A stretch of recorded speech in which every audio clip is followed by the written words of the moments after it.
Hi Manish hi గారు. అండి, బాగున్నారండి? ఎలా ఉన్నారు? ఐఎమ్ గుడ్ అండి, థ్యాంక్ యూ. అసలు మొత్తానికి ఎక్స్‌పీరియన్స్ ఎలా ఉంది 'Bigg Boss 9'? So firstly house వెళ్ళే ముందు చాలా మంది అన్నారు లైక్ రే స్టార్ట్అప్ లో నుంచి వస్తున్నావా, అరే నీకు ఎందుకు అసలుకి 100 క్వశ్చన్లు వచ్చినాయి.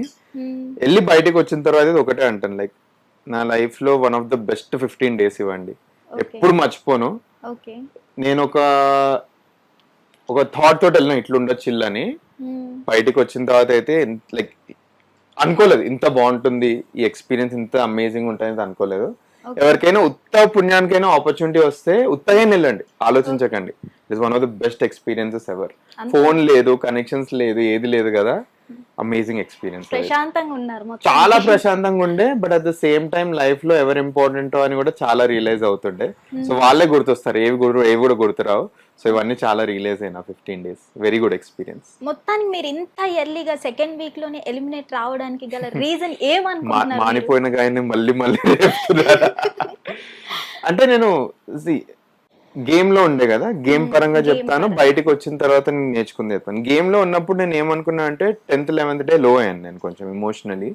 ఆ 2 days పెద్దగా ఆడలేదు నేను, నాకు తెలిసిన ఆడాను కానీ నా ప్రెజెన్స్ చాలా తక్కువ ఉండే అని నేను అనుకున్నాను ఇంట్లో మొత్తం. ఓకే. అది ఫస్ట్ రీజన్ అనుకున్నాను. దాని నుంచి ఎలిమినేట్ అవ్వడానికి పెద్ద రీజన్ దొరకలేదు. అంటే బయటకు వచ్చేవారు, స్టేజ్ మీద వెళ్ళేవారు, అర్థం కాలేదు అసలు అరే మనం ఎందుకు ఎలిమినేట్ అయ్యాం. సెకండ్ రీజన్ ఏమనుకున్నా అంటే అరే మనకు కామనర్ కదా, మనకు ఓట్ బ్యాంక్ బయట లేదు అసలుకి. నాకు ఎంత మా అయితే 250 ఫాలోవర్లు ఉండే అగ్ని పరీక్ష టైంలో, ఇప్పుడు కొంచెం పెరిగిపోయినాయి మనకి. సో ఈ 2 బిగ్గెస్ట్ రీజన్స్ అనుకున్నాను.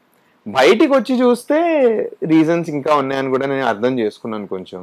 అంటే కామనర్స్ కి కొంచెం నెగటివ్ అయింది, అవును. నేను పెట్టిన కొన్ని పాయింట్స్ నచ్చకపోవడము, ఏమంటారు వీళ్ళిద్దరిని నామినేట్ చేస్తా అని చెప్పి నామినేట్ చేయకపోవడం, ఇట్లాంటి కొన్ని రీజన్స్ బయట వచ్చాయి. బట్ అందరు 24/7 కూడా ఇంకా చూస్తే కొన్ని అర్థమవుతున్నాయి అని అనిపిస్తుండే. బట్ నేను పర్సనలీ అట్లీస్ట్ వద్దనుకున్న 5-6 weeks ఉంటానని నేను అనుకున్నాను. హౌస్ లో అందరు అనుకున్నారు, బట్ ఇంకా కొన్నిసార్లు ఆడియన్స్ ఫీడ్బ్యాక్ యాక్సెప్ట్ చేయాల్సిందే. జనాలు ఏమనుకుంటున్నారంటే మనీష్ గారు మరియు ఓవర్ థింక్ చేస్తున్నారు, ఆహా. దాని వల్లే ఎలిమినేట్ అవ్వాల్సి వచ్చిందని అనుకుంటున్నారు. మీరు దాన్ని యాక్సెప్ట్ చేస్తారా? సో జనాలకు అలా కనిపిస్తుంది అంటే నేను యాక్సెప్ట్ చేయడంలో తప్పులేదండి, అది ఫస్ట్లీ. బట్ రియాలిటీ చెప్పాలా, నేను నా గేమ్ అంతా ఆలోచిస్తే అరే నేను చాలా తక్కువ ఆలోచించుండ్రా భయ్ అని నేను అనుకుంటుండే. అవునా? మొత్తం అరే ఒక్కొక్కరు ఏం ఆలోచిస్తారు లోపల హౌస్ లో అసలు మీకు తెలియదు. ఆ ఆలోచనలు చూసి నేను నాది చూసుకుంటే అరే ఏంది అసలు మనం గేమ్ ఆడుతున్నామా, ఎందుకంటే అందరు 24/7 గేమ్లు ఉంటారు. నేను మధ్యలో హౌస్ లో అప్పుడైతే కొంచెం చిల్ అవుతుంటా.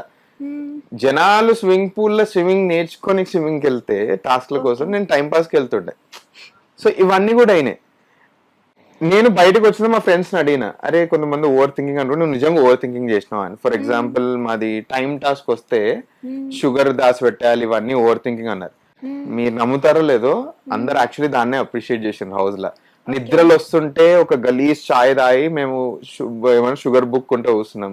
అపోజిషన్ టీమ్ లా సుమన్ గారు నిద్ర ఉత్త వస్తుంది, ఇది ఏమంటారు ఈ ఇన్ఫర్మేషన్ మన ఇమాన్యుల్ గారికి లీక్ అయిపోతే అన్న షుగర్ తీసుకెళ్లి ఇది మన సుమన్ అన్నకి ఇస్తారు. ఇవన్నీ అయినాయి. సో ఈ విషయంలో అయితే ఓవర్ థింకింగ్ కదా, యాక్చువల్లీ స్మార్ట్ థింకింగ్ అని నాకు అనిపించింది. అండ్ యాక్చువల్లీ వర్క్ మాకు హౌస్ లో. దీని మించి ఇంకా ఓవర్ థింకింగ్ ఎక్కడ, నేను ఇంకా అందరిని అడుగుతున్నా ఎక్కడెక్కడ ఓవర్ థింకింగ్ అనిపించింది అన్నా మీకు అని. సో ఆ సిచ్యువేషన్ లో అనిపిస్తే నేను యాక్సెప్ట్ చేస్తున్నాను. బట్ మోస్ట్ ఆఫ్ సిచ్యువేషన్స్ లో నేను అట్లీస్ట్ విన్నది ఏంటంటే అది మాకు యాక్చువల్లీ వర్కౌట్ అయిందండి. ఇంట్లో అయితే వర్కౌట్ అయింది, అది బయటకు జనాలకు అట్లా అనిపిస్తే I'm so sorry. But actually ఉన్నదే ఆలోచించాను నేనైతే. మీరు శ్రీజాని ప్రియాని ఎందుకు నామినేట్ చేయలేదు? ఒక కామనర్ అని ఆలోచించి ఇంకో కామనర్ సపోర్ట్ చేయాలని నామినేట్ చేయలేదా, లేదా ఎందుకు? లేదు. సో మధ్యలో మీకు ఇది పడిందో లేదో నాకు తెలియదు, నేను ఎపిసోడ్ చూడలేదు కదా. ఫ్రెండ్స్ అడిగితే అయితే పడలేదు అన్నారు. సో ఫస్ట్ ఏమైందంటే ఆ రోజు రాత్రి అరిచేసాను అసలుకి ఏడుస్తూ. ఎందుకంటే అర్థమైపోయింది ఏదైనా చేయనియట్లేదని. బట్ నాకు స్టార్టింగ్ నుంచి, so Priya is one of the strongest contenders అండి. She has a sense of maturity. But చెప్పాను కదా కొంచెం సక్సెస్ కొంచెం మేబీ కొంచెం she's feeling proud about it అని చిన్న ఒక ఒపీనియన్ ఉండే నాకు. దానికోసం ఎవరి మాట వినట్లేదు, తన సొంత గేమ్ ఆడుతుంది. మేబీ నా మాటలు కూడా ఒక ప్లేయర్ లెక్కనే తీసుకుందేమో తను. సో ఆ ముందు రోజు మార్నింగ్, ఆ రోజు నామినేషన్ డే రోజు మార్నింగ్ ఒక ఎపిసోడ్ అవుతుంది, ఆల్మోస్ట్ ఒక 2.5 hour ఎపిసోడ్ అది మొత్తం. ఏంటంటే బర్నీ గారు తనుజ గారు చిన్న స్కెచ్ చేస్తారు మన ప్రియాకి నా ముందే, అండ్ నేను ప్రియా రాగానే ఎగ్జిక్యూట్ అవుతుంది అది. ఓకే. నేను ప్రియాకి ఇట్లా ఇషారాలు ఇస్తుంటా, ప్రియా నువ్వు ఏం చేయకు ఇట్లనే ఉండాలి. ప్రియా ఫస్ట్ టైం నా మాట వింటది, నేను చెప్తాను ప్రియా నాతో బయటకు వస్తావా అని. బయటకు వచ్చి నేను చెప్తాను ప్రియా మన ఇద్దరు గొడవలు అవుతున్నాయి, ఇద్దరం మాట్లాడుకోవట్లేదు, ఒక్కసారి నా మాట విను, ఏది అడగట్లేదు నేను. బర్ని గారు ఇంకా తనుజ గారు నీకు స్కెచ్ చేశారు అండ్ నువ్వు దానికి యాక్చువల్లీ పడుతున్నావు, నువ్వు అరుస్తున్నావు వాళ్ళ మీద, వాడు ఒక్కసారి నా మాటను తర్వాత యూ విల్ థ్యాంక్ మీ అని చెప్పిన. తను యాక్చువల్లీ నోటీస్ చేసింది ఏంటంటే వీళ్ళు స్కెచ్ చేశారని తను రియలైజ్ అయింది. అది రియలైజ్ అయిన తర్వాత మేము ఇద్దరం కొంచెం కొంచెం మాట్లాడుకొని బర్నీ గారిని కిచెన్ డిపార్ట్మెంట్ తీసేయాలి ఎలాగోలా. ఫస్ట్ టైం మేము కలిసి వర్క్ చేసింది ఒక పని కోసం అదే, అని ఎగ్జిక్యూట్ చేస్తాం మేము అది. సంజన గారితో అప్పుడు కెప్టెన్ అవుతుంది, సంజన గారు ఎవరి మాటలు వినరు, తనని కన్విన్స్ చేసి కెప్టెన్లు మార్చే అంటే కింద పనిచేసిన మార్చే వరకు ఫస్ట్ టైం మన ప్రియా గారు ఒక మాట విని వెయిట్ చేశారు. సో అక్కడ నాకు ప్రియా గారి మీద కొంచెం హోప్ వచ్చింది, తను మారొచ్చు అని చిన్న హోప్ వచ్చింది. సెకండ్, శ్రీజ గారిని నామినేట్ చేద్దామని స్టార్టింగ్ డే 1 నుంచి లేదు నాకు. ఎందుకంటే తను నామినేట్ కావాలని ఆడుతుంది. సో అది అర్థమైపోయింది తన స్ట్రాటజీ, నేను నామినేషన్స్ లో ఉండాలి అని ప్రొవోక్ చేయనికే ఆడుతుందో అర్థం అయిపోయింది నాకైతే క్లియర్. సింపుల్ అండి, ఇది 3rd వీక్. ఎప్పుడు శ్రీజ గారు నామినేషన్స్ కి వచ్చారా? అంటే అక్కడ హౌస్ లో ఎవరికి కనిపించలేదా శ్రీజ గారి గేమ్, అండ్ ఎవరికి నామినేట్ చేయాలని లేదా? అంతెందుకు సంజన గారికి పవర్ వచ్చి అందరూ అక్కడ శ్రీజ గారినే నామినేట్ చేస్తారు అనుకున్నవాడు సంజన గారు సుమన్ గారు నామినేట్ చేశారంటే అక్కడ ఉన్న ప్రతి ఒక్కరికి తెలుసు శ్రీజ గారు నామినేట్ అవ్వడానికి ఆడుతున్నారు.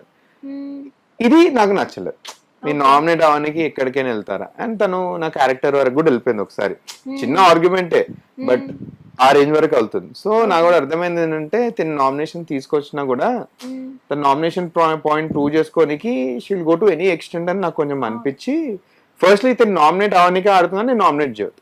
ఇది శ్రీజ గారి మీద రీజన్. దీని రెండింటికంటే ముందు చెప్పాలి, నాకు ఫస్ట్ బర్నీ గారే ఉండే, ఎవరు ఏమున్నా సరే నాకు నంబర్ 1 బర్నీ గారు ఉండే, నంబర్ 2 నాకు ప్రియా ఉండే.